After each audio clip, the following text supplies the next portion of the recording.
What's up guys, welcome back to the Sweet Science with Streetz. I'm Ian Streetz and today we've got another 10 most common mistakes video, and today it's all things uppercut. Alright guys, so as always, no particular order on this, but one of the most common mistakes on the uppercut is something that's come up on I think every punch we've covered so far, and it's very true, it comes up a lot, is winding up the shot. Okay, uppercut is a big culprit.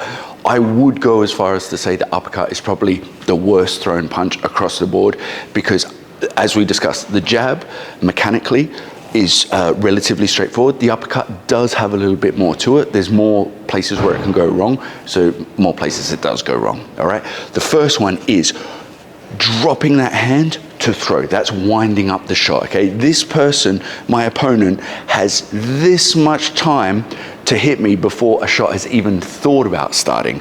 There's no need for my hand to go from here to here. That's gained nothing. I know people think they're gonna have extra foot. You're not. All you're doing is increasing the amount of time that your opponent can hit you. Remember, every second that your hand is away from the jaw, or every split second, is a chance that your opponent can hit you.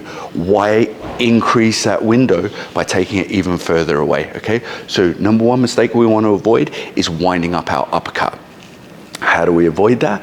Well, we think, if my hand is here, I've got two options. Number one, I can drop my hand. We've discussed I don't want to do that. Or I can drop myself. I can take my head off the line, which is already a good thing to do. And as we've discussed, a lot of the time my head's moving anyway. And I take my hand from here and I drive from there, and then I bring it back. So you can see that obviously my hand is going to be away from my face because I'm throwing a punch, but the window is a lot shorter if I'm doing this compared to if I'm doing this. Okay, so focus on the mechanics of getting your hand to the punch and back to your face in the smallest window possible, rather than making that window even bigger by winding up the shot. Number two is the ending of the shot. So we've discussed a lot of the time, people wind that shot up. When they finish the shot, they go all Street Fighter and Tiger Uppercut, and they're punching all the way past, okay? Remember where your target is. You want to be punching through your target, yes, but you don't want to be punching a giant up there, because all I'm doing is leaving myself very open to counter. All the power is gone by the time I get to that bit. I'm not using my hip, I'm just extending my arm, okay? So remember, you want to snap your shot and bring it back. What you don't want to be doing is punching past that target. Leave that for the video games. When we're in real life, we want little snappy shots and getting ourselves back to a defensive position as quick as possible. Number three, I'll admit, gets a lot of people, rightfully so. The name says uppercut, so they think they should be going up, which leads itself to be honest, winding up as well, because why not if you're going to be going up anyway, but definitely to punching too far past the target. But we've discussed previously, I always want this crease in my hip. I want to be sitting into my shot. That's true even when my punch is going up. How is that possible?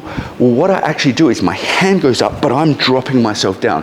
I'm sitting into it. If you think where you very often throw uppercuts, it's when my opponent is toe to toe with me. So if their head is here, I can dip myself underneath and throw that uppercut, okay? Whereas if I'm going up with it, again, leaving myself open to counters, I'm not maximizing my power. So I'm going down, I'm sitting into my shot while my hand is going up, rather than taking myself up. If all of me is going up, I'm fighting against my power. I want to form like a counterweight. My body weight is going down, my hand is going up, and I'm getting that snap, okay? That's how we want to be throwing our uppercut. Number four, I'm not saying there's no place for this, because if the person is slipping their head and I can catch them when their head is offline, it can be a good thing. But if it's a habit I have, if I do it all the time, it's a bad thing, especially if that person is not moving their head, and that is swiping the uppercut, okay?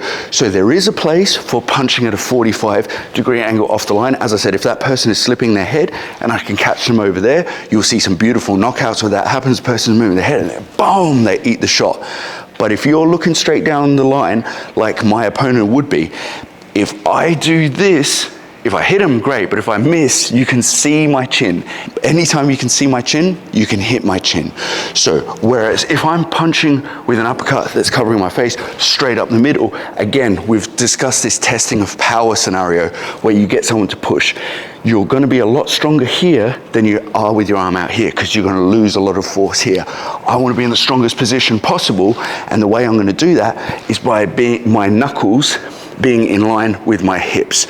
That's not the case if I'm swiping the uppercut. My knuckles all the way over here, my hip is all the way over here. So it is an option, but when you're drilling, try and think about the center line when you throw those uppercuts rather than switching off and just swiping those uppercuts. Number 5, a returning culprit, something that happens with pretty much every punch, is when we don't look where we're punching. So I want to be punching forward, I turn my head this way. No, I always want my body turning around my head. So my eyes stay forward, I throw that punch, I return back to the position. Keep your eyes looking where you want to punch. Number 6 is another mistake that's come up on every punch, dropping the other hand, okay? Big one with the uppercut is this hand drops down. We've discussed it before. Don't need to beat a dead horse. Just remember, you never want to be in the position where one hand is down by your waist. It's going to mess up your following punches, but it's also going to leave you incredibly open for any counter shot at the same time. And it's just bad mechanics. You want to be ripping your hand back to your face is where you get some of that power. So if I'm doing this, I'm making the shot bigger than I need to, I'm wasting energy, okay? So other hand goes from your guard to the bone of your cheek, to the bone of your cheek. That's where you want to be going. I don't want to be wasting energy and making the shot any bigger by dropping my hands. Other hand comes back to the face. Number 7 is not using my hips when I throw the shot. So the uppercut, we want to think U for uppercut. So I'm twisting into the shot, I can twist out, or I can twist into the shot and slip out. But either way, my uppercut has a U shape to it. What it is not is dipping down and then just lifting up my arms, okay? This may be using my lower body, which is a good thing, but it's not using my hips, which is a bad thing, okay? So avoid just squatting down and up and lifting your arms up like this. You want power, you want to use your hips, you want to rotate that shot, okay? So put your hips into the punch, turn and turn back. Don't dip down and just lift your arm up. You're going to lose out on a lot of power. Number 8 also happens. It's even worse than number 7. It's when people don't use the lower body at all. So they don't even bother doing the squat and they're just doing this. I don't think I really even need to discuss why that's a bad thing, but it is a very common thing. So please make sure you're not doing it.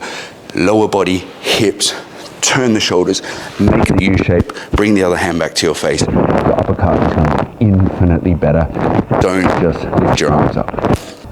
Number 9, this is a common one, particularly when people are new to actually hitting something with their uppercut. They have the wrong wrist position. So they're not thinking about driving with the knuckle. They're a little bit lazy at the wrist. And if you're new and you notice that your hands are shaking when you take your gloves off, what this very often is if you went into the gym and you just walked around like this with a weight the whole time you were in there, your biceps would be killing, okay? They would get fatigued. It's the same with your hands. When people are new, they make a fist so tight the whole time that the small muscles get tired. And when it comes to actually having to support on the punch, they're fatigued and they give way, okay? So you want to keep relaxed hands, and at the point of impact, it adds to your power by then squeezing. The uppercut is a good example of that. Don't squeeze your hand the whole time and then drive in, because what tends to happen is people's wrists do this or this, they cave. Very often you see people uppercut like that. If you want to avoid that, try and just work your way up with the power. Keep those hands nice and relaxed, and right at the point of impact, that's when you squeeze. Right at the point of impact, that's when you squeeze.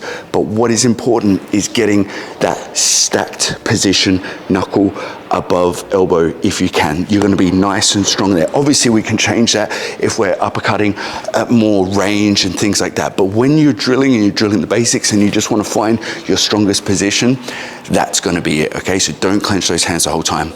It does lead to wrist injury. The 10 is the bicep curl we discussed in the hook, which has the extra problem when we do it with an uppercut that we punch ourselves, don't bend your arm when you throw that uppercut. Don't bicep curl and punch yourself in the head. And there we have it, guys. There's the 10 most common mistakes with the uppercut. Let me know if you feel like I've forgotten any. Let me know if you do any. I hope this helps. Yeah, knowing what not to do is a really good way of drilling what to do. If we know what to avoid, not only do we not do it ourselves, but we can spot it in our opponents, which really ups our game a lot quicker. So, as always, guys, train hard, keep up with that sweet science, and I'll see you again soon on the next video.